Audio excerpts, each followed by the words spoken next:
Isang pagpalang hapon po sa ating lahat. Muli ako si Nian Sebastian and welcome to our daily devotion with Pastor Russell Ocampo. And today is April 10, 2026 and our topic is all about why is everyone a hypocrite?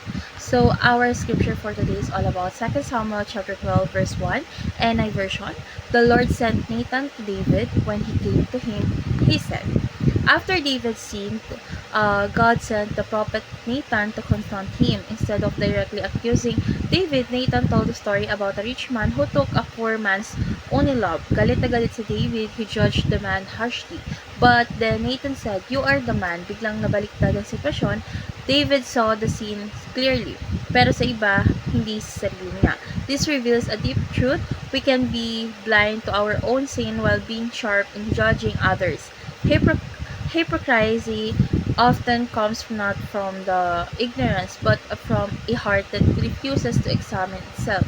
So let's go on to our teaching.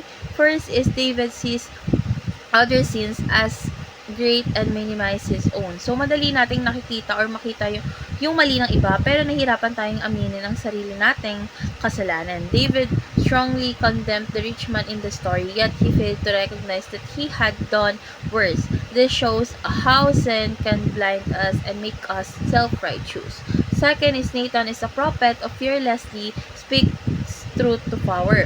So, hindi natakot si Nathan kahit hari ang kaharap niya because he delivered God's message with courage and wisdom. So, this teaches us that truth must be spoken even when it is uncomfortable or risky.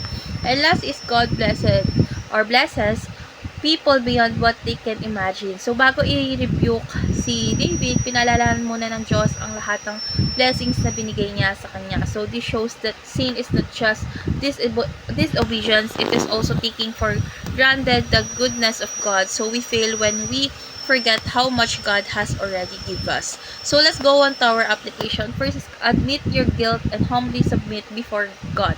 So, instead of denying it or justifying sin, learn to confess it. So, true growth begins when we acknowledge our faults and surrenders to God's correction. Second is be a fearless prophet by speaking truth to power. So, hindi lahat ay may posisyon, pero lahat ay may responsibilidad to stand for truth. Speak with wisdom, love, and courage, lalo na kapag may mali tayo.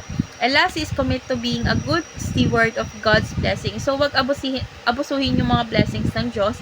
Use it to what He has given you, like position, influence, or resources for His glory, not for selfish desire. So, how can we fearlessly and prophetically rebuke those in power? So, we must speak truth with humility, not arrogance. So, hindi para manira, kundi para magtuwid. So, like Nathan, we should rely on God's wisdom, choose the right approach, and be willing to stand firm, and even if it's difficult. So, true correction comes from a heart that speaks restoration, not condemnation. So, let's pray. Lord God, search our hearts and reveal anything that is not pleasing to you. Remove hypocrisy and teach us to walk in humility and truth. Give us courage to speak what is right and grace to receive correction. Help us to live a faithful stewards of your blessing. In Jesus' name we pray. Amen.